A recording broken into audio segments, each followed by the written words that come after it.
Welcome in the latest episode of that SEC podcast brought to you by Twisted Tea and My Bookie. I'm your host, Michael Bratton. I go by SEC Mike on Twitter. And I'm joined, as always, by my cousin Shane, who goes by Big Orange Balls on Twitter. What's up, yo Tennessee Homer? Hey, baby, what's going on? Oh, man, this is a week that I've been looking forward to all year long, Shane, because this is the first week where we got nothing but SEC matchups. Yes, sir. Me and Steven, we've dubbed it Separation Saturday. You know, the divisions won't be settled, thankfully, this early. Yeah. But we'll start to, the picture will become clear. Absolutely. Who's a contender? Who's a pretender? And not to say you're eliminated if you lost. Right. But it's an uphill climb. Yeah. If you lose on Saturday for a number of these teams, I can't wait. Separation Saturday. I like that, man. Dub that. Yeah, I think you hit the nail on the head. You know, for so many weeks now here, we've been, well, is Florida good, you know, or is right. Utah bad or good, you know, and you're just kind of weighing these different teams and you're trying to, what do we have? We're trying to get a landscape. We got to see a little bit of it last week, a couple of SEC matchups, but this is it, man. This is when the what they say, the tread hits the pavement, you know, and now we're going to start seeing that separation. So I like that Separation Saturday. That tread comment, that's got me thinking about your walk of shame.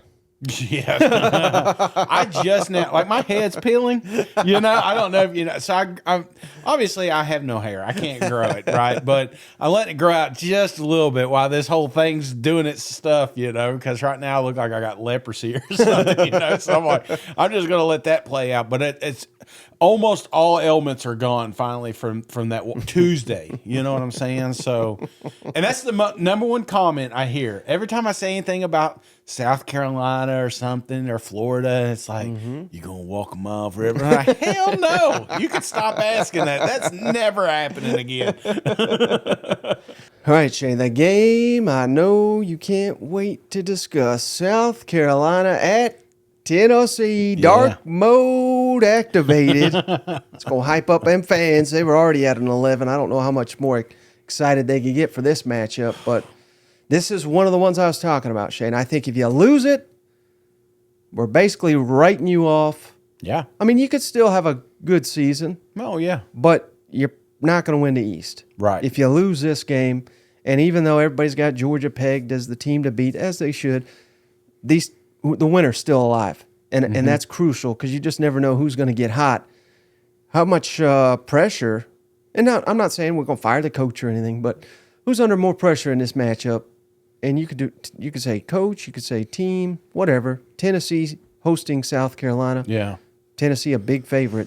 Who's under more pressure, you think? I think you got to go Tennessee Vols. I mean, the fact that they're a 2-score favorite, you know, we're going to Neyland. Everybody outside Columbia, there's a few of us. There's a few people that realize South Carolina's got a good squad. Yeah, they got to see it with Georgia, so I'm not shitting on their program at all. I mean, one of us in this room thinks South Carolina's got a good team. I'm not going to tell I'm you. just kidding. But at the end of the day, again, you're talking about expectations. Tennessee's expected to win this game at home, you know. Yeah. So everybody's going to be talking about last year, but that's a different team, different quarterbacks, different players, blah, blah, blah.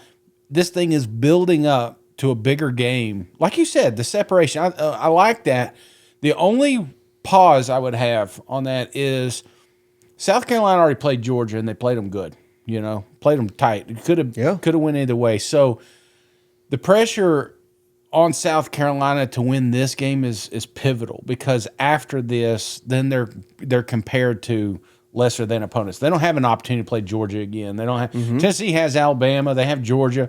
You sneak one. Even if you lose to South Carolina, but you win one of those games, people are talking about you again. And so I kind of go back and forth on the pressure side of it. But I think at the end of the day, all the shit talking, the dark mode had kicked in, you know, Tennessee, the revenge, I've seen so many pictures of revenge jerseys coming out. So that's what this thing's going to be dubbed. And if we lose 2 in a row, then we're going to say, well, what are we, Right. And how about this? I realize South Carolina has got a worse record than Tennessee, but they played a significantly more difficult schedule up to this point. Which team has proven more to you just this season, South Carolina or Tennessee? Easy, South Carolina. Yeah. That's why I worry about them, because I saw they're battle tested. I saw what they did with Georgia. I saw Mississippi State last week. There was some bad, but there was a lot of good. The Furman, even the North Carolina game. I think if they played them again right now, I think South Carolina wins that game. So there's a part of me that feels like this program is further along than a lot of SEC programs. So not even close. Give me South Carolina. And 6 months ago, Shane, if I would have told you, let's remove the names. We don't even know who we're talking about. Yeah. Entering this game, this quarterback is smoking hot. Yeah. Should be in more Heisman consideration. This could be a nationally breakout game. If I would have uttered those statements 6 months ago, heading into the South Carolina-Tennessee game, I bet you would have bet the mortgage that we're talking Joe Milton, not Spencer Rattler, who's been red hot. And even young players emerging. Yeah. That was the theme with Josh Heupel and the Tennessee Vols is that, you know what? It doesn't matter that Tillman's not here. It doesn't matter that Hyatt's not here. We're going to have some other guys pop. And it's like, no, you're not. It's Squirrel, and that's it. It can't even get Brew to get going, So I think that is probably like the biggest eye-opener for me is that there hasn't been that dude come in. Maybe Samson, or something like that. But really, look at South Carolina. I keep talking about arguably one of the best wide receivers in the country. That's not Juice Wells. We didn't see that coming out of nowhere. So kudos to South Carolina for finding that talent. And they still got some dudes on there starting to emerge. Right. And what about for the state of these programs? Again, we're not going to write off these coaches who have built so much goodwill for each fan base after a couple years here. But I don't know. I think it's going to be tough to sell to Vol fans if Heupel loses at home. And also South Carolina, again, I don't think they'll be too mad. Yeah. But they're confident, buddy. Let me tell you. I mean, they're not only are they going to win, they're going to beat the brakes off Tennessee. Tennessee ain't played nobody. Spencer's red hot. He's going to have 7 touchdowns in this one. You wait and see. He's going to rattle Neyland. I've heard that time and time again. So I think there will be some goodwill lost from each fan base of their coach. Again, they can make it up, but I think goodwill will be lost on Saturday. So I don't know, Shane. I mean, I think this could be a defining game for both programs. Is that fair? That's fair, and that's why I think that's why this game is getting so much buzz right now, because it is 2 clear fan bases that just think like they're going to win. Not just win, they're going to kick the other team's ass. You know, South Carolina fans think they're going to go to Knoxville and just beat the shit out of the Vols. The Vols think, we're going to beat the shit out of South Carolina. Shane Beamer, get the camera ready, see what kind of, pitch and fits he has on the sidelines. That's just where they're at. But you're not going to have that. I don't think this is going to be a close game. I think one team is going to just run away with it. And when it does, it's going to get ugly, just like it did last year. South Carolina got them last year. Does Tennessee get it this year, or does South Carolina repeat? I think, I don't know. You're talking about defining coaches. If South Carolina, if Shane Beamer comes to Knoxville and beats the Vols in front of everybody, I mean, you got to make the argument that, because we always compare coaches, like who's getting further along, who's doing better. For what Shane has been working with, I can't say that he's not a better quarterback or coach than Heupel. So, right. Over, under, last thing I wanted to ask you about this. Over, under, 3.5. Memes, videos, graphics, whatever, that both of these social media, South Carolina and Tennessee, are sitting on, waiting to hit send the moment this game's over. Is it over 3.5 for each of them? I would say South Carolina can bring it, man. And Tennessee's good too. Don't get me wrong, but the thing is, I do notice they mix it up on platforms. So I'm going to go over because you may see one on TikTok that's not on Twitter. But these guys are ready. I think it's like a half dozen. Each of them are ready. Some of them have got their crew working right now. You know what I'm saying? They are making some Sopranos video or something. So it's gonna be good. It's gonna be good. And the other one's gonna the other fan base is gonna absolutely hate it. So. Yeah. Oh wait, one more thing. Remember, I was stunned. We were both stunned when this opening line came out. Tennessee is a 11 favorite. Yeah. Now it's like 12.5, 13. That surprised me just as more. I mean, that the money is coming in. I would have thought it would trend the other way, wouldn't you? Yeah, I mean, I don't know. Milton, maybe the confirmation that he's good, right? And maybe that was the uptick there, but. It's always eye-opening when Vegas moves, that much. That means people are putting a lot of money on it. So, I mean, as a ball fan. What could go wrong? What could go wrong? Maybe I'll lock this one down, Mike. I know Joe went back in the game after the knee injury the other day. You thought he was fine. He said he was fine after the game. Did anything change injury-wise over the last 48 hours? Yeah, I can't believe it took this long to get that question. So he, for us, I know there's a picture out there, but for us, routinely on Sundays, we're going to make sure that our players are healthy. We have a diagnosis inside and with our doctors, but we're going to make sure that medically they check up on them as well. And Joe's been good, feels good. He was with us today, so anticipate him being ready to go play really well. First night game at home. Can you speak to the importance of the crowd Saturday night? Yeah, home field advantage matters. We need energy, momentum. Need to make it extremely difficult for them to communicate. And, for us, our fans need to be a huge part of this football game. They have been every Saturday that I've been here. Can't wait. Expect to be a lot more boats tied up on the river this week and expect ball walk to be electric and cannot wait for the noise and the energy inside of the stadium. And obviously the game here last year, big moment, big win for you guys, and you hope you can build on it. Sitting here 10 months later.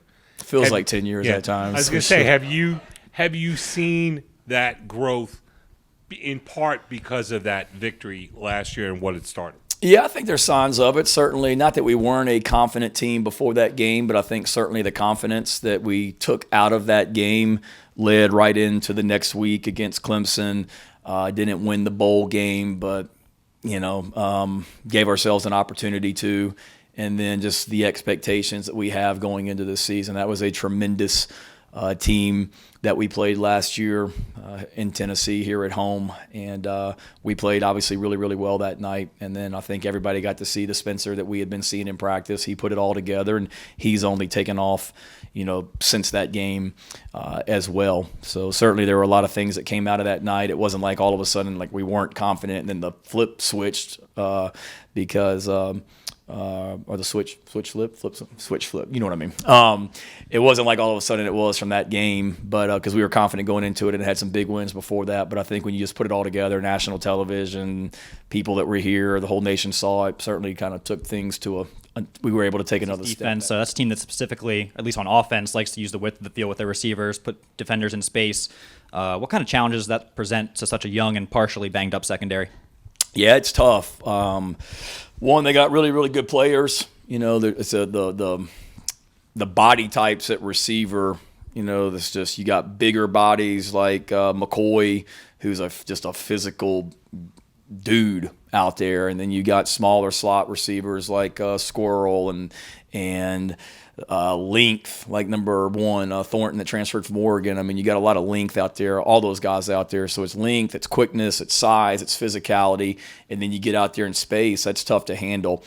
To the tempo, they're spread out. They use sideline to sideline, so you've got to, one, figure out where they are and get lined up. Two, you got to get the call from the sideline. Three, you got to get lined up and ready to play, which is easier said than done. And then we've got to do a great job of tackling, and that's one thing that we did a good job of last year. Like they're in the passing game, they're going to get their completions. You've got to get them on the ground. You can't let a you can't let a 10-yard route turn into a 60-yard touchdown. And but it's a challenge. But our guys are excited. These guys, Nick, DQ, Sell, OD, Jalen obviously wasn't here last year, but we really like our defensive back group, and I'm excited to watch them play on Saturday night. They didn't have the game they wanted last Saturday against State, and certainly they're motivated to get out there and play better this week. Shane, you mentioned the intimidating atmospheres. Do those environments, that atmosphere, does it become even tougher to play as an opposing team at night? Because the fans, they have a little bit longer to prepare, and it seems like there's more excitement with the night game. No, I think there is, and I think there's a direct correlation to the amount of tailgating that's able to take place before the game as well. But I did see Coach Stoops' comments about Kentucky having a noon game, and don't underestimate the Kentucky fans' ability to pound a bunch of beers in the morning before a noon kickoff. So game time does matter. That gives them all day to get ready. I think we've seen, Rick, just with the environment in our own stadium, what it can be at night on the road in this league as well. But we know I've been into Knoxville when I was at 2 years ago, we went up there at noon, and it was rocking. When I was at Georgia, we went up there, and it was a 3:30 game in 2017, and it was rocking. And now I know I've been there at night back in 2009 when we played them when I was here. I know that was a night game on Halloween night, and it was rocking, and I know that Saturday night will be rocking. But certainly, when you have all day to tailgate, they can get a little rowdy, but I know we'll have a ton of garnet and black in that stadium on Saturday night up in Knoxville as well. So it gives our fans all day long to prepare and get ready also for what should be a great environment. Shane, another SEC East showdown. Could go either way. A lot on the line. Sticking on the theme of separation Saturday. Florida at Kentucky. And, man, we don't know what to make of Kentucky yet because of their schedule. Mm-hmm. Similar things we could say about Florida. They have a worse record than Kentucky, but they've been tested to a higher degree than Kentucky. So I got more confidence in Florida in terms of what they've experienced this season. But also, we could say maybe that was just a perfect storm when they played Tennessee with that electric environment, Tennessee melting down, and big plays going Florida's way. Maybe. Yeah. And maybe Kentucky's just not put it all together. If they put it all together, maybe not only they win, they're currently favorite, maybe they win big. Mm-hmm. This is an epic game. And again, I don't know if you saw me share this, Shane, on on the last show, but look at Kentucky, who they've got the next 6 games. I mean, this is unbelievable. Florida, which is number 22, at Georgia, number 1. Missouri, number 23, comes to Lexington. Tennessee, number 21, comes to Lexington. At Mississippi State, that's always tough. And then Alabama, number 12. Yeah. That's their next 6. And this is not to discredit Florida, but if Kentucky can't beat Florida at home, to get this is going to backslide in a hurry because What's the spread on this one now? I think it's -2.5 in favor of Kentucky. So this is a coin flip game. Yeah, and there's part of me that's like Florida has laid it out on the line. They did against Utah. They did against Tennessee. I felt like they didn't hold anything back, and I don't think we've seen all of Kentucky yet. I think we got to see a little bit of it last week against Vanderbilt, but I don't know. I'm not saying vanilla, but I'm saying I still think we've got some installs that we've not quite got to experience on game day. So I'm very intrigued with this one, and because I do think that out of all the teams that Florida's played this year, this is easily the best defense. Yeah. So that's the matchup. Mertz has done flawlessly as far as efficiency. He's typically not throwing it in a bad spot. He's getting his offense, out of a predicament. We see him shift around in the pocket a lot. I mean, he's a good, efficient quarterback. He's not a game changer, but he doesn't ruin the games. And then you got Kentucky that's good at taking things away. So it's like one of these guys are going to do well and one of them isn't. So I'm kind of excited to see how that prevails. I hate that this game's at noon. Yeah. An early game. When I think about some of the best matchups between these two programs, it's always at night. It's always electric at that environment. So I think this is you got two top 20 teams playing at 12. That's bullshit in my opinion. Yeah. These guys should have been a late game easily. Even a 3:30 game. Yeah. Say what you want. Nothing against Auburn and Georgia. I get it. It's the oldest rivalry, but do you really think that's going to be a better game than this one? No. I don't. No. And I think Mark Stoops has said it best, Shane, after their latest win. He said, we're 4-0. And I've been pissed off in every one of these post-game press conferences. You know what I mean? That says it quite well. But, I do anticipate the fans are going to be wild and crazy. Again, Mark Stoops and his pound of beer comments. That was classic. But they're going to need to be. Yeah. And you said it there. Because if this is a night game, I got confidence in Kentucky to win it in Lexington. But it's not a night game. Yeah. And that may not change things, but it may. Yeah. So I'm a little concerned about that. I think we really need to see Devin Leary get going. Yeah. We got to stop with the penalties, stop with the drops. He's been a little inaccurate, a little inconsistent. He's got to be the best quarterback in this football game if Kentucky's got any chance. Because Graham Mertz he stunned me how efficient he's been. But Devin Leary's got to win this football game for Kentucky. Yeah, because and another thing too is the stupid mistakes that Kentucky has done over and over these first 4 weeks. Florida has kind of cleaned up those mistakes. Now when you get into SEC play, a stupid misalignment or a bad route or something like that results into a turnover could be a 14-point swing. So. You can't afford that. The excuses are over for Kentucky. They're undefeated. I get it. I'm not piling on. The Kentucky fans think I hate them. Every time I say it, I expect more from them. That's my deal. Is any game that they've had up to this point should never have been a game, Mike. It should have been just a blowout. Get the young kids out there. But I'm not seeing a complete game from first quarter to last. And now, like you said, the next 6 games, you can't. There's no more practice. It's showtime. And if you come out and you lose to Florida, it could easily spiral up there in Lexington, and all of a sudden we got some fingers being pointed. The winner of this game, Shane, Florida at Kentucky. Would you go so far as to say they're the favorite to be second in the East, or are you still not ready? Because we still got a red-hot Mizzou, Tennessee, South Carolina. That number 2 spot is wide open. Yeah. You know what I'm saying? And the gap between 1 and 2 is closer than it's ever been the last couple of years. So, no. But you could say that with the West. It is this. I'm telling you, man, this has got the making of a fantastic. There's going to be a lot of heartbreak, and there's going to be some happy fans, but I think at the end of this, there are going to be a lot of one-loss teams that we're trying to figure out who's the second best in any conference, Mm-hmm. And Florida's defense, too. They've been significantly better than they showed last season. I know the stats. Some of the stats say they're the best in the SEC. I don't quite buy that, but they're going to have to step up. And going back to what I was saying about Devin Leary, it's going to be on Florida's defense to rattle him, because he's been rattled at times. Mix it up on him. Again, that each team's defense against the offense is, I think it favors both defenses. Yeah. So it's going to be the offense that steps up, makes the play. Because I don't think Kentucky is going to let Florida's ground game beat them. I think they're going to make Mertz.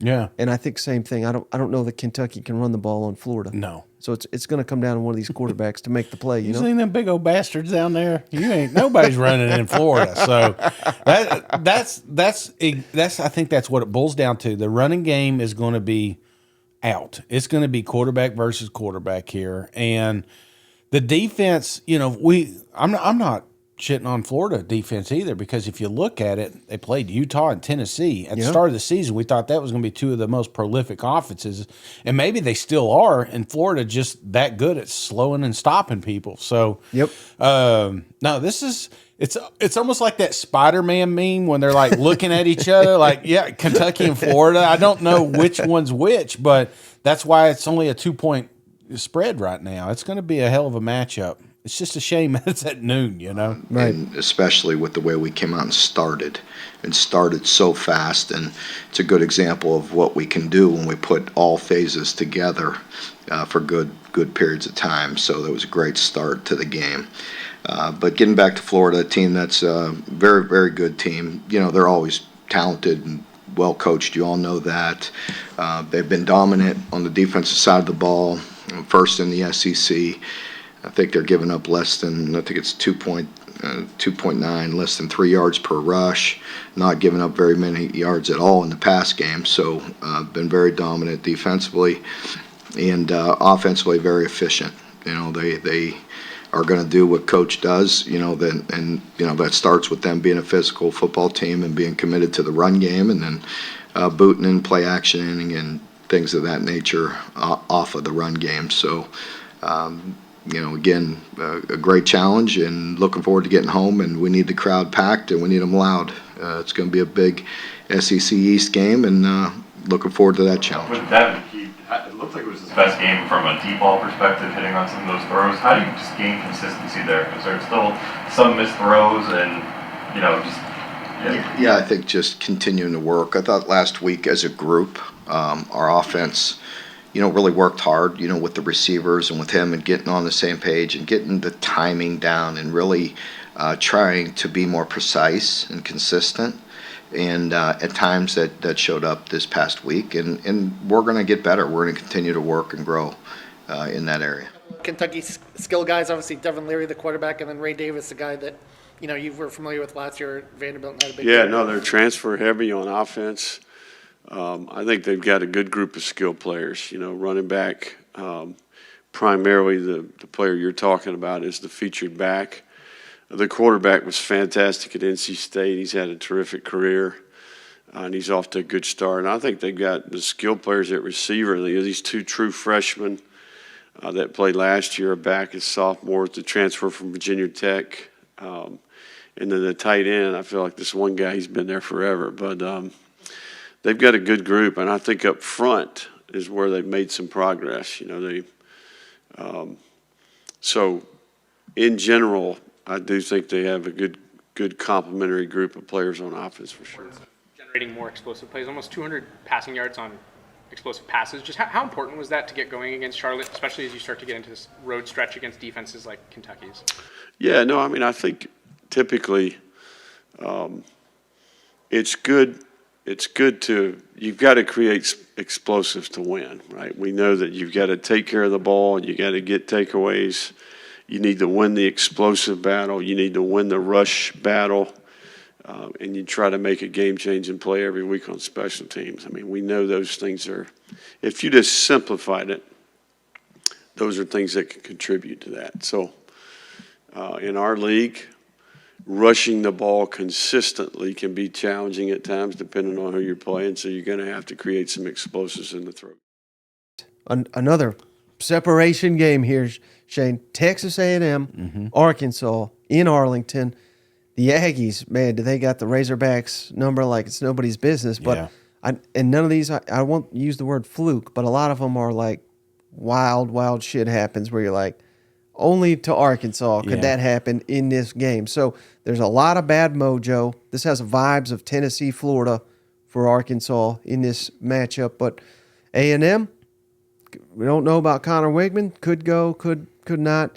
KJ looked to be getting a lot more comfortable in Dan Eno's system. Yeah. This is another. I know the point spread favors A&M. I get it. That makes sense. I would favor A&M, but this is another one. This feels like a coin toss to me. What's the spread on this one? I mean, 4 A&M. I mean, still. You know, I just think that this has turned into a very high pressure game. Yeah. You know, obviously Jimbo's going to be on defense until he wins a game he probably shouldn't have, like an Alabama or an LSU or something where he's an underdog or something. Right. But until then, he can't afford to lose any game he's a favorite in.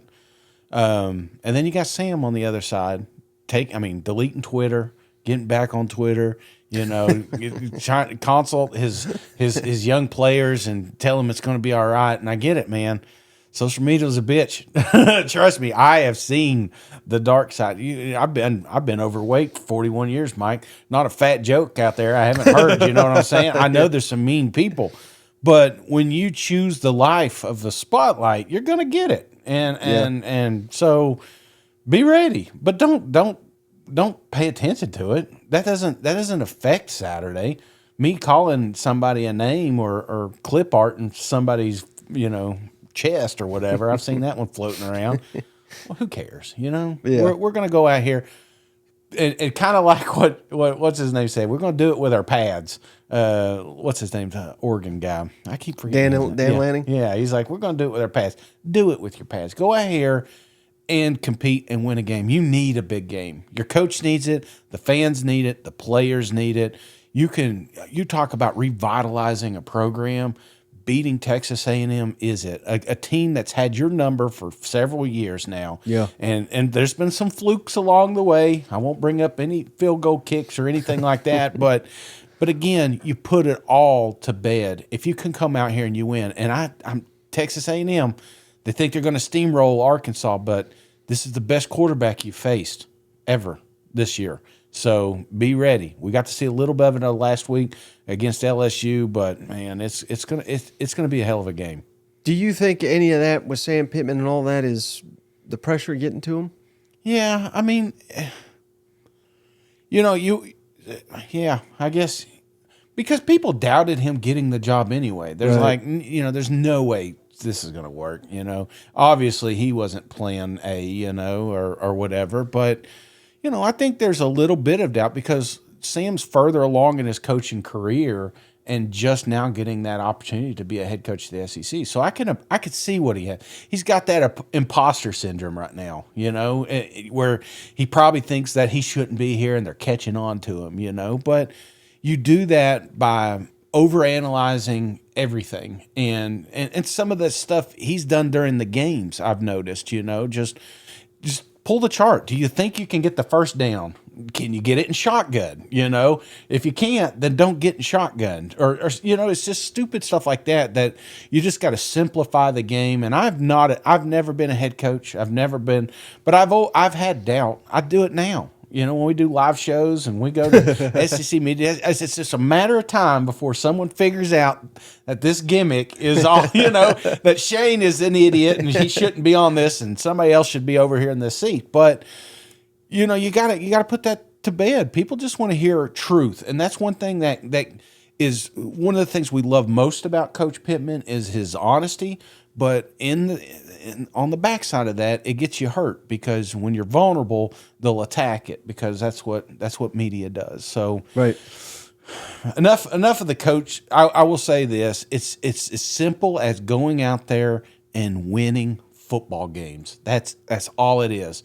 So go out here, beat Texas A&M. They'll start singing your praises again. Right, and I think it might be as simple as cleaning up stupid stuff like penalties. That they constantly have been having. Mm-hmm. And if they don't have those, their records they may be undefeated right now, Shane. I mean, they might be that different. And I think a win like this would buy you a ton of goodwill and get you back, get you enthused, get you fired up. Because we said it. I mean, they shouldn't have lost the BYU game. Yeah. We've made no excuses for that. But at LSU at night, they're probably not going to get a tougher game than that. Right. And that went down to the wire. They literally had LSU on their heels. They convert some of those red zone trips to touchdowns.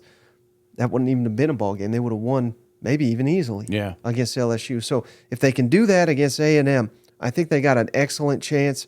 Whereas, I'm telling you, I mean, I don't know why no one else is talking about this, Shay, but I'm a little concerned with this quarterback drama here because everybody's, well, this is Connor's team. This is Connor's team. Well, Is what it? if Max comes in here and lights it up? Yeah. You know what I mean? And then they throw Connor back out there, and he's not quite ready, and he's struggling, and this. We saw it last year. Yeah. The same thing. Get a little spark from one guy, and then it doesn't work out. Then we can't go back to the other guy. He's not playing as good, and Right. you start to seesaw effect, and then your coach can't pick the quarterback, and then why is he our head coach? So Right. it is a snowball effect. And I'm with you, man. The quarterback situation is kind of. I listened to Jimbo's. It's weird how nobody really just came out and asked, is Connor going to be okay? Is he playing? It's like I think we're 20, 30 minutes into this, somebody kind of hinted at it, and he says, well, we're going to have to see how he does in practice, but I don't know. That's not confidence to me. You know what I'm saying? Even if he is a little banged up, they may roll with Max, and then what if Max doesn't perform, So I don't know. Let's talk about injuries, though. What's one thing about Arkansas, and Sam talks about, is they had a couple bumps and bruises in this last game, but no serious injuries, and they're gonna start having some dudes coming back, right? And I think that's also pivotal. Rocket, biggest piece, could also show up for this one, and damn, they need him. Yep. Any series is frustrated Arkansas fans. It might be this series because of how many close calls there have been, including last year. Maybe what's your overall take on what it's been like facing them since they've been in the league?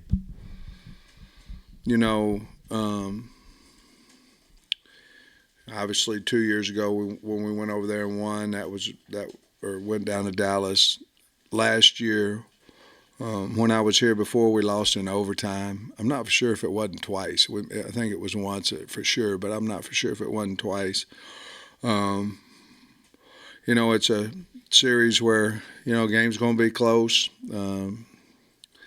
Obviously another trophy game, things of that nature. But in all honesty, in these close games, we've come up disappointed more times than not. So we've got to play with the same amount of passion that we had last week, but with smarter, pre-snap penalties, basically both sides of the ball. Because the other penalties are going to happen. You're going to get a hold, and we had one. You're going to get a hold on defense. We had two. You're coaching, trying to coach that, but the pre-snap penalties, we overcame them offensively. Besides the third or fourth, the short yard down on the goal line. But it doesn't make it right. We've got to get that out of us. We thought we were prepared, thought we'd done a nice job there, but obviously we didn't do a good enough job. Penalties, obviously it's impossible to fully simulate a game situation in practice, but in your experience, what's the best way mid-season, midweek to address the penalty situation and make tangible progress there? Well, obviously what we did last week to address it didn't work. Now, all I know is that you have to have a ball in everything you do on the D-line. You have to move all the time on the O-line. And you have to move with noise. So today we're going to do it without it, just to emphasize speed, getting set, all those type things. And basically it's a new day. We're having some install, and we've got to talk to them. But I think throughout the week you just overemphasize movement and move calls and those things, and try to simulate, like you said, as much as you possibly can. But obviously what we did last week didn't work, so we're going to try something a little bit different. Arkansas team, who I think is a really excellent team. I mean, they're 2-2, could be 4-0 just as quick as they're 2-2. Offensively, starts with KJ Jefferson. I mean, the guy is, I say, reminds me of Cam Newton so much. I mean, he's 6'5", 250, 55 pounds, or 45, or whatever they say. I know he's a giant. I don't know what they weigh him at, but he's big, he's strong, he can fast. He's throwing the ball excellent, making great decisions. He's hard to get on the ground. Breaks through. I mean, if you're a D lineman, he breaks through it. So you're going to have to make sure you wrap him up when you get pressure. Receivers, big, long, athletic, got really good ball skills. The young tight end's making a lot of plays. Odd 9 is making a ton of plays for them. And the backs are running the ball. I know Sanders isn't in the game, and the starting back, but they're still moving it really well and scoring 36.5 points a game. So, I mean, you got to be on offense to help your defense, and your defense is going to have to get off the field and make plays. It's very challenging. You mentioned KJ's size. Oh, yeah. When you have a quarterback like that, does that change the way you come up with how you're going to spy him? Well, yeah, I mean, who it does it, or how you do it, or which way you force him, or how do you collapse, or try to rush the pocket, or every quarterback has things he does well and things he doesn't do as well as the others, and you're always trying to force them to do the things they don't do well, whether it's scramble their left, scramble their right, or sometimes contain in the pocket. Some guys you want to build that wall, and like say you want pass rush, but as much as anything, the worst thing a quarterback has, in my opinion, I'd rather have a guy run at me free. I've always said that. At least I can make him miss if I can see him. If I don't see him, it ain't good. But whether you take the walls and you collapse the pocket on them. You know what I mean? Certain guys, you got to, when those walls, like you're in a room and there's no hole to go out of and those walls are collapsing too. So there's different ways to affect him. We're going to have to do all of them, in my opinion. And there's going to be times he's probably going to break through a few time or two, and pray to God he doesn't, and our spies can get him on the ground. And to the right. I don't know if the neutral site has anything to do with it, but what is it about this Arkansas match that just seems to always be a close game between these two teams? Well, I mean, you got two teams that are used to playing each other for many, many years. There's great history. There's great tradition back to the Southwest Conference days and all the games and how much they meant. And then when you play an opponent consistently over and over and over yearly, I mean, it's like playing your brother in a weird way. You know what I mean? You're out in the yard, or your guy you play, you're going to compete and play hard, and it matters. And it doesn't matter if they're supposed to be ranked high and you're not, or whatever. It always seems to always come back to those. That's what makes rivalry games and history games so great. And the more you play somebody, the more comfortable you are, so you know how to compete against them. And I think that's what all this is part of. All right, Shane, don't forget, we are brought to you by MyBookie. Head on over to mybookie.ag today and put in that promo code, that SEC, THAT and they're willing to give you an instant 50% bonus up to $1,000, so you could have $1,500 in your account today with that promo code, that SEC, over at mybookie.ag today. Not only college football, but NFL, baseball, basketball, all the sports, even UFC covered over at mybookie.ag. Please sign up for a new account, and don't forget that promo code, that SEC, for an instant 50% initial deposit today. Help the podcast. Sign up for MyBookie. We're also brought to you by Game Time Sidekick, Shane. Oh, got my Game Time. I just ordered some new Game Time Sidekicks, so we'll be showing those off here on the next episode. But this is NCAA officially licensed stainless steelware cups, sippy cups. They got them for the babies now. They got them for the dogs. Shane, they got them. Everyone's covered over at Game Time Sidekicks. Every SEC team, even Texas and Oklahoma, every Power 5 team covered at GameTimeSidekicks.com. Head on over there at the checkout. That's the most important part. Put in the promo code SEC for 20% off your entire order over at Game Time Sidekicks. Again, that promo code SEC for 20% off your entire order. We promise you will not be disappointed with your Game Time Sidekicks. And also brought to you by Rogue Shop. Shane, head on over to rogueshop.com. Same promo code SEC. We get you 25% off your entire order this week only on CBD, THC, Delta 9, rogueshop.com. Promo code SEC. Again, 25% off until just this Friday. Then it goes down to 10% off on your entire order. So get those orders in this week. Free shipping on all orders over $100 on this veteran-owned business, small business here. Help small business grow. Help the podcast grow. Get over to rogueshop.com and put in that promo code SEC at the checkout. All right, how about this one, Shane? Interesting. LSU at Ole Miss. Yeah. In Lane Whiffin. They need a win really bad, with Kiffin especially. But speaking of separation, if Ole Miss loses, their hopes in the West are done. Yeah. Because they still got to go to Georgia. Yeah. They got to go to Mississippi State. And the spread, I mean, shocking. LSU by 3. What if they lose big? Ole Miss? Yeah. I mean, you know what I'm saying? Like, everybody was on Lane will start the rumor mill. I'm going to Michigan State. He's on the, I mean, everybody was on the Lane train, and, everything's good. Everything's great in Oxford. He signed the big contract, and, now you go down, you beat a team, Alabama, Again, it's Alabama, but it's not last year Alabama. It's Right. not 3 years ago Alabama.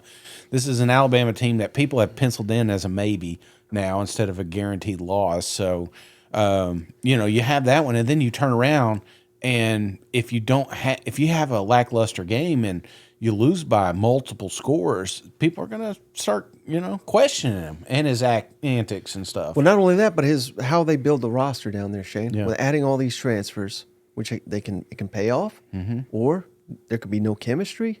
Yeah. You could have guys, let's call it what it is. I mean, some guys are there for 1 year so they can make it to the NFL. Right. They may shut it down. They've already got their paid. I ain't doing it. I'm not sacrificing my body for this loser team. You know what I mean? Yeah. I mean, I'm not saying that will happen, but it could. It could. And I think that's a real problem. And we may sit back here in a couple of years and say, well, this is why you don't add 30 transfers every offseason. Yeah. Because there's no continuity. There's no chemistry. They're still trying to figure things out every season. It seems halfway through. Yeah. We're still trying to put the pieces together. And last year, those fans have not forgotten, Shane. They were, 7-0? Right. They finished 8-5. Yeah. I mean, that's awful. Yeah. That's terrible. And they only got to 7-0 because they didn't play anybody. And the same thing this year. They went 3-0 because they ain't played nobody. Yeah. And now it's coming to SEC time, and it's starting earlier. They're dropping these games. Lane's press wasn't that long, but that was pretty much the question over and over. How are these players going to react to this loss? Is it going to be like last year? Yeah. Because they all know. I mean, when the wheels fell off, they fell off, and we're earlier in the season now. We're not 8-9 games in and experienced top 5 team. You know what I'm saying? It's a little bit different, and now it's not rainbows and butterflies anymore down there in Oxford. So you're going to have somebody bounce. And usually in these type years past, it was all about leadership. They got a lot of older guys on this team, but they're going to really need some leadership from within to kind of recalibrate and come out and play another top 5 opponent. You know what I'm saying? So I don't know. I'm worried about them. I'm worried about Ole Miss, and I think LSU kind of figured it out. They've been a seesaw team, and you may even said Arkansas last week was a little bit of a down on the seesaw, but usually you see them bounce back up. And this is a good team for them to stretch their legs and show everybody that LSU's legit. Any concern, though, that their defense is getting cut up by KJ and Florida State? A little bit, but they've got depth. I think it's just putting the right pieces in. Yeah. I'm not name calling or anybody, and you could clearly see there were some mistakes made in the secondary, but those are mistakes that you can correct. And it's also a team that's got enough depth back there that if this guy's not getting it done, we're going to try. You're seeing young kids. What's his name on the defensive front? I can't remember his name, but he freaking came in like a world beater. And even in the press conference, Brian was like, "Well, let's don't have the parade just yet. He's young, he's still learning, So you're seeing some guys like that start to emerge in LSU. I can't remember his name. You listeners are like screaming at the radio right now, but that's what this team has, is a lot of young talent too that is going to be superstars one day, and it's just trying to get them acclimated at the right time, because you don't want to put them on an island out there. Let me ask you this, though. Does a high-scoring game, because I think this will be a high-scoring game with Ole Miss and LSU going head-to-head in Oxford, does that favor LSU with Jaden Daniels and this receiving core and emerging running backs, or does that favor Ole Miss, who Jackson Dart didn't have a great game last week, but we've seen him improve. Judkins desperately need to get him going. If it's a high-scoring game, I'm assuming Judkins finally gets rolling here. Does a high-scoring game, does it favor LSU or does it favor Ole Miss? Because I could go either way on that one. Like last team has the ball, Yeah, I don't know. I don't think that's the kind of game we have here. I think Ole Miss needs to keep it low scoring. So I guess, if we're going high scoring, I think it's going to favor LSU because they just got too many weapons. Not that Ole Miss doesn't. I'm not completely out on Ole Miss. It's just Alabama's offense is not that good at all. There was a point me and you were discussing, like, why don't they just put 9 in the box, and just like go at it, just press these guys. It just kind of, but you're not going to be able to do that with LSU. With Neighbors and Taylor and all these guys. I mean, they've got too many weapons out there, and they got one of the best, if not the best, quarterback in the country. Depending on who you ask, and so, this is a different animal, and the defense is truly going to be tested this week with LSU. Yeah, and I'm glad you said that, because the last thing I wanted to ask you on this one, Shane, Jane Daniels, from what we've seen against Mississippi State, completely tore them apart. And then Arkansas, once he got rolling, he was unstoppable. Not that this game specifically, people are going to be like, oh, we got to get this guy to Heisman because he beat Ole Miss. I'm not saying that. But if he plays as well as he's played the last 2 weeks and he does it the rest of the year, do you think he's a Heisman finalist? Yeah. I think so too. I mean, because he fits the mold. And it's crazy how, like, Heismans are changing. You got to be a complete game changer, and it's almost like the pocket passers aren't going to win it anymore because they're not flashy enough. It's like, and that's what Daniels is. He's truly a dual threat. He's going to have a lot of touchdowns by the end of the season, but he's also going to be a piece in some of these games that if you remove that and put another quarterback in, they don't win. So he is just he's fun to watch, and it's not just his legs. He's a hell of a thrower, and he's figuring it out. Last year I think that was a problem, was the ups and downs. Was a lot of it was with him, right? But being down against Arkansas and being able to, like, immediately come back in, I don't think that happens last year. I think last year Arkansas ends up winning this game. It shows me the progress that he's making. Do you feel like this year's team is starting to play with the same resolve that last year's team had? Can you start to see that? I'm seeing that starting to evolve and that identity. And look, I mean, there are times when you play in quality competition that you get a better sense and feel for your team, and especially when you're down, right? We weren't down against Mississippi State at any time. We weren't down at any time against Grambling. And we really didn't have the right mix, a mindset going into the Florida State game. So this was our first chance really to identify who we were when we got down late. And we immediately responded, and we came out in the second half and played the kind of football that I expect. Never flinching, knowing that we were going to take some more shots, and when we gave up a play, we forgot about it and we got to the next play. And so that, in answering your question, starts to form an identity as to who you are, and I think that we're seeing some resiliency from last year to this year. You said just tweaks on defense to get the guys in the right position. What sort of things is that? Is it like a really big overhaul, or just sort of what could that look like? This is not. Again, I gave you some, I think, clear examples of when a defense is tested, especially after the fake field goal, you get a chance to see what you're made of. I mean, that's an easy opportunity to lay down. That group did not lay down. They were challenged in that situation to come up with some plays. Their eye control was excellent. Their assignments were excellent.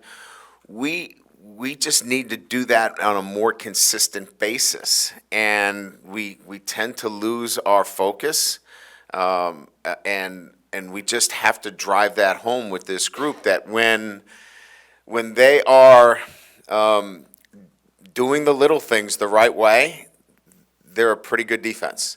When they try to do like your job and somebody else's job and not their own job, we're not so good. And that's just the maturation of the group. We've got young corners that don't have a lot of experience, and our safeties have to be consistent. They're trying to make up for some inexperience and trying to do a little bit too much, and they just got to do their jobs. And when that group really comes together with our front seven, I think we're going to be a really good defense. Coach, in your eyes, what are the issues up front on offense, and how do you go about addressing them? yeah, we got to get better. You know, got to coach better, involve different schemes, different things. And you know, we're just sometimes running games interesting. You know, you'll have these games, and all of a sudden they'll pop, and you have a bunch of explosive runs. So we just gotta all go to work and figure out a way. It's not like we haven't. It's not like we're a team or a program that hasn't, you know, ever ran the ball or hasn't known how to run the ball. So it'd be really good to get back to that. Yeah, and then just one more. I know the Bama game is still pretty fresh, but how are you seeing your guys kind of respond to this adversity after last Saturday? Good. I think today, you know, we used the morning to break that down with them, go over it, what we needed to do, what plays were significant and how we could have won that game, and then we move forward. So I actually think with kids nowadays, there's a lot of issues with, you know, this new generation and how they deal with things and what they expect. But one good thing is I do think they move on quickly. So I think that we struggle more moving on, you know, from a loss or negative things than they do. All right, how about the Deep South's oldest rivalry? Shane, Georgia's owned it though at Auburn. At least it's in Jordan here. Yeah. We're fired up. We got Hugh. I'm a little worried though, Shane, because after we saw last week, I don't want to say Auburn got exposed because, you know, on further review, you know, and you could before you go down this road, I got to ask you: 3:30 CBS game is like Gary at this one, or is he gone? He's back, baby. He's back. They went to one Big Ten. They're like, oh, my God. No, we're back. We're back. We ain't got to deal with that until next year. Yeah. Let's just send him back to the SEC. But Hugh Freeze is frustrated, Shane. Yeah. And that's got me thinking one of two things. I mean, it's always weird when these offensive coaches hire and they have a play caller. Yeah. Because that usually means things ain't going right. Mm-hmm. Or, you know, at the time I think that's kind of genius of old Hugh. Yeah. Because there's got so much on these guys' plate now with NIL, transfer portal, getting all that. But when you struggle, and we're seeing it, I've already heard he's kind of not stealing, but kind of edging his way into the play calling. He's getting frustrated. Why aren't we doing RPOs? Why aren't we doing this? The terminology is not what I'm comfortable with. I mean, that's, again, maybe it's just one bad loss, but I think Hugh gets a little bit more involved. So maybe the offense is not quite as awful. And also he said he's made this point, and I believe him because I went back and watched that A&M game. There were plays there. Yeah. They were just misses. Let's just call it what it is. Bad throws. That if these quarterbacks hit these throws, it's a completely different ball game. If they can execute against Georgia, maybe it is a little bit more of a ball game than anticipated. I mean, I think this game, and I think it goes one of two ways, Shane. I think it's either a stunner, like a 4-quarter game. Yeah. Georgia's first road game. Carson Beck's never been tested like this. Or they just blow their doors off to Auburn. I mean, I think it's one or the other. I don't think there's any in between in this one. No. But the recipe's out for Auburn now. They're gonna play keep away. Yeah. Especially with Georgia, they're gonna try to run the ball, which they've been pretty efficient with, especially last week against Texas A&M. But Georgia knows that, and that's like their wheelhouse. You know, so that does worry me because Auburn cannot afford to have too many 3-and-outs and win this game. You know what I'm saying? So, and then once it starts getting out of hand, then they start throwing more, and then it could get real ugly. So it's like it's going to be either really kind of close or it's going to be a blowout. And that's where I keep going back and forth with this game. But I'm kind of surprised that Hugh doesn't know the terminology. You know, I'm surprised that because I get it. And as an SEC head coach, you need to be the general manager. You know, you hire the guys to put in place, and you got to trust them. And if you don't, then you got to move on. But that's Hugh's wheelhouse, you know. And I'm just kind of surprised that we have that disconnect there. It's almost like if I brought in a guy, I want him to teach my philosophies And if I'm freeze now, maybe they're just using different lingo, and that's what he's having to, because that's his frustration, is that he can't fix it right then. Yeah. He doesn't know what to say or what to do, and you can't just call timeout every time. So, it kind of surprises me that, because offensive coordinators are going to come and go. Especially if things are going really good, they're going to keep getting, other jobs and moving up, and you bring somebody else in. But again, you're teaching them, like Heupel, you're teaching the system, and then this is what we're doing, but it's your baby, That's kind of what the vibe I'm picking up. But maybe he just tried to delegate too much too soon. Right. But I think they'll figure it out. And this is a big game, buddy. We keep saying Auburn is going to catch a team off somewhere. I'm not saying it's going to be Georgia, but I'm not saying it can't be. You know what I'm saying? Right. I don't think people are going to appreciate this question, Shane, but if Bo Nix was Auburn's quarterback, oh man, I think they'd have a hell of a shot here to knock Georgia off. Would you agree with that? I did not watch that Colorado-Oregon game, but I did see the highlights. Yeah, I saw that too. and I'm not gonna lie, when I saw Bo, I was like, damn, what could Hugh do with that? I don't know if Hugh would have got the job. Right. I mean, I don't know what they made.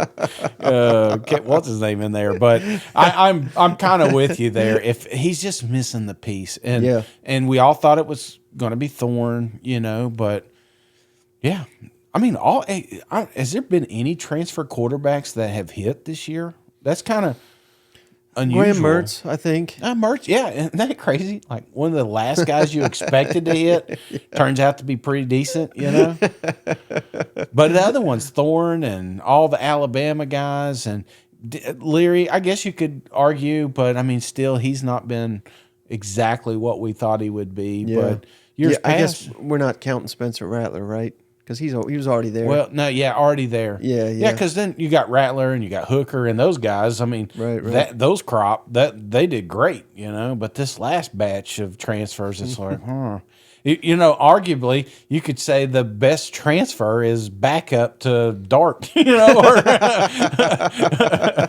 you think this is the week we learn about Georgia going on the road? Oh yeah. Because nothing against. Well, I don't know. They played South Carolina. I thought we learned a lot from them during that game. This one, I didn't really pay attention to as much as I should have. I mean, but it was UAB, Right. I really do. This is what we did last year. It's what we did the year before. We kind of gloss over Georgia for the month of September. It always feels like. Maybe the first game we'll talk about them because they usually have a tough opponent. Right. But after that, they just kind of drift off. We know they're good, But now we're starting to get into SEC play. And I think we find out more about Auburn in this game, is the quarterback situation ever getting fixed? Than we do with Georgia, because I think Georgia they are who we thought they are, and they're gonna win a lot of games, and they're gonna come out. Well, let me ask it to you this way then. I mean, Kirby's always going to want to win, so that's stupid to suggest. Because some people say, "Well, you need to lose, you learn something." Yeah. I'm not saying that, but do you think Kirby would prefer like a 35-point win? Auburn's awful, and they just blow their doors off. Or they get down like 14, 17 points and have to make a second half comeback and sneak away with a 3-point win. Which of those do you think Kirby would prefer? Blowout. Yeah. Mistake free. Touchdown. Defense, 3 and outs. Yeah. I think he's looking for the perfect game. Yeah. They practice for it. They scrimmage for it. They walk through that's what they do. He even made a comment, and I don't know if you're about to play it, but, in that little clip, he was just talking about that. Just perfection isn't this small window of football game. It's the whole week prior to, and some of the mistakes that we see on Saturday weren't actually on Saturday. It was because you weren't paying attention Tuesday, or you didn't do the walkthrough correct on Thursday, right. or something like that. It's the little things that you do during the week. And I know it sounds stupid and coach speak, but it's the truth, man.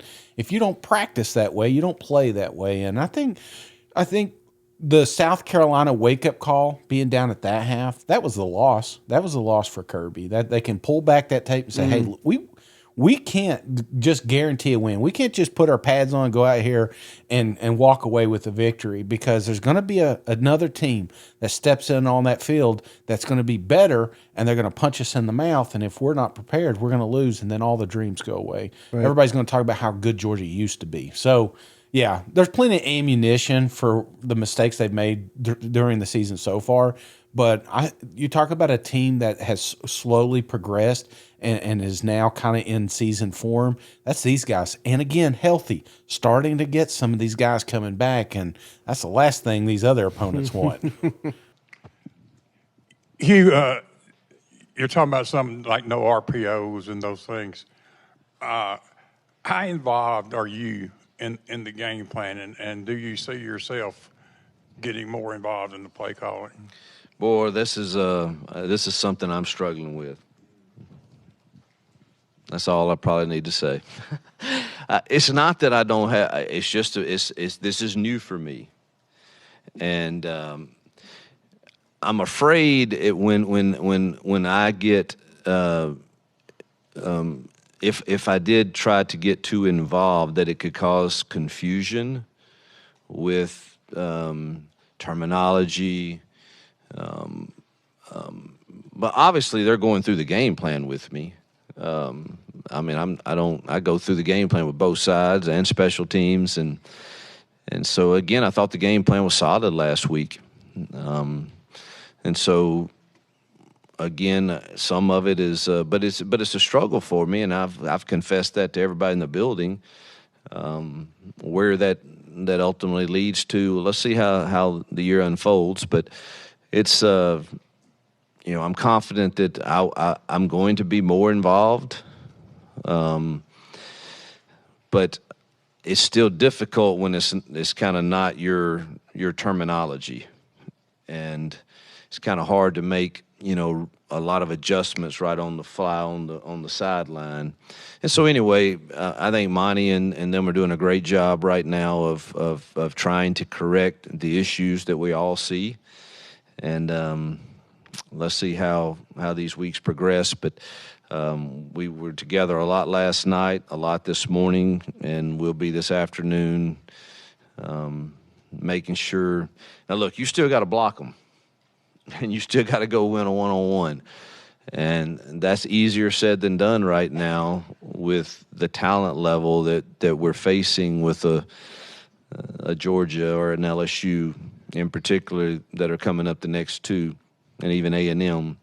But I will say I thought we won some one-on-ones and just didn't get the completion for whatever reason, pressure, or didn't understand the progression properly, or and all of that we have to get corrected as coaches. Into this week, think with the same mindset of Peyton is QB1 and Robbie will get his touches in some facet. Yeah, we're still kind of wading through that, but that's probably where it will land this week also.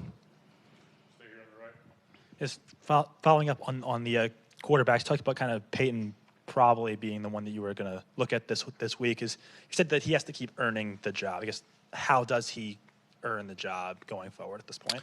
Well, certainly with more consistent play, but there's times I feel like we've let both Peyton and Robbie and Holden or whoever the quarterback is, I feel like we have let them down because of all the other components that go into the passing game. And that is where I'm determined to try to help get fixed this week before you give some final grade on a quarterback's play. It's just like when Robbie came in. I thought he made two really nice throws on two deep balls, and I thought the routes were not run correctly.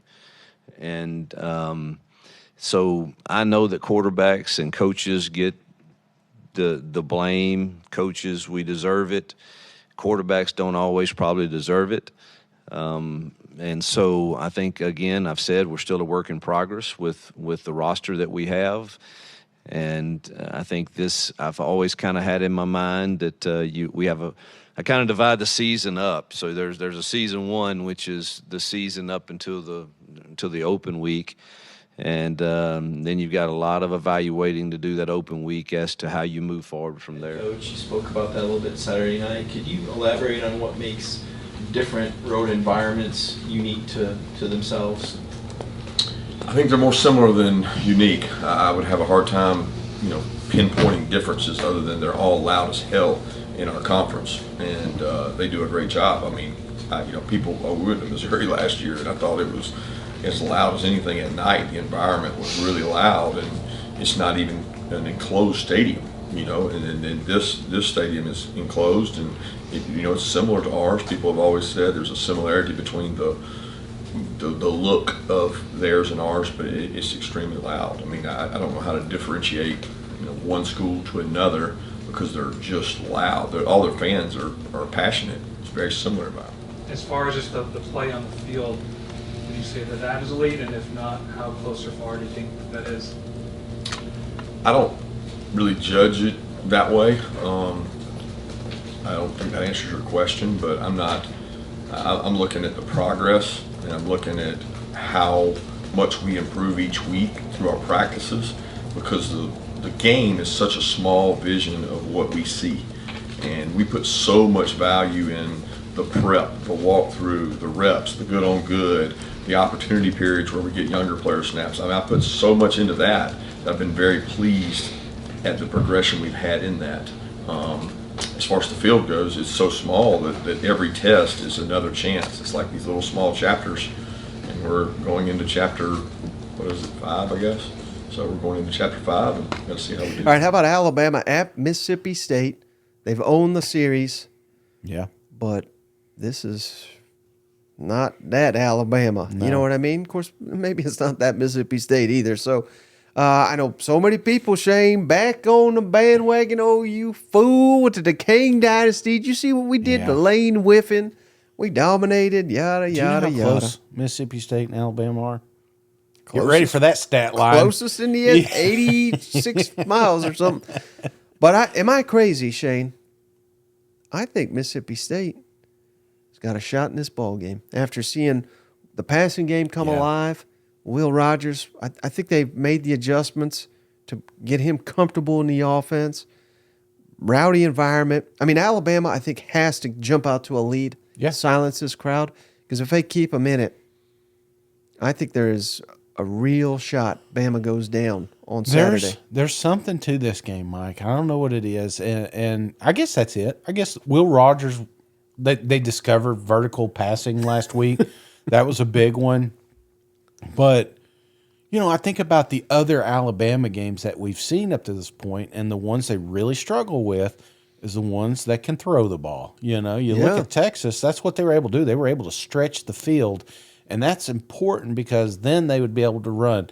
The defense, they're just – Mississippi State has got a defense strong enough to contain Jalen. Just force him to throw the ball. That's exactly what the recipe is going to be here. Arnett is one of the greatest defensive minds that is out there. If I can see it on a Saturday split screen YouTube, I can guarantee he's seeing it in film study. So this one I'm worried about for if I'm an Alabama fan, because you had that high beating Lane Kiffin, 3:30 game, blah, blah, blah. We're back, baby. This is a team that catches you off guard, and then all of a sudden it's 7-10 at halftime, and you're fighting for your life. So I'm not quite Honda Morristown in this thing, but I am starting to lean that way, brother. Yeah, and this is a late game, 8 o'clock Central, 9 Eastern. Yeah. So Bama's going to have to sit around all day. That's some coach, they hate that. They want to get on the field. They love the early game if they're the away team. Yeah. They hate it if it's a night game. They asked what's his name, Billy, and during his conference, and they asked him if he'd prefer the early. And of course, he was like, "I don't care. I just want to win." But I always wondered, I think it would be better to get it early. Yeah, just get on it, get early, because if you sit around all day, you are thinking about it. You're watching these other teams starting to fall off, and you're thinking, "Hey, we're better than we thought we were," So I don't know. I was always. It's one thing if it was a 3:30 game, like it's the game of the week, but the 9 not a lot of people are going to be watching this game at first, but they will turn that way if this thing remains close. Yeah. So can Jalen Milroe, do you think, win on the road if he's not running the ball in the SEC? No, I'm really worried, and I'm not trying to be a pessimist or the decaying dynasty. I think Alabama has arguably the best defense in the country right now. Yeah. And that defense by itself is going to keep them in every game they play. They need just enough from that offense. But the problem is there are going to be some opponents that they face that have the ability to put points on that defense. And does Alabama have the ability to counteract that?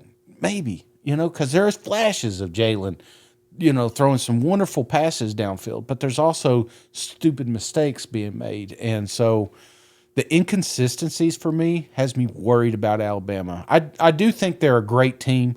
I just don't think that they're an SEC contender. Mm-hmm. All right, final game here, Shane. Mizzou at Vanderbilt.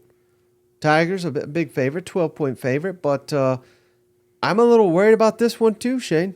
Why wouldn't you? Because Vanderbilt's got to get it, if they have any shot at a bowl game. This is the one of course, they won 2 SEC games, but this is the one they let slip away. Yeah. It was a 3-point game. And, I'm sure those players are hearing it, Shane, because all my mentions is about this LSU game we got in 2 weeks. Can we get game day? Yeah. Is it game of the year? Yeah. Could this be our coming out party? I'm like, whoa.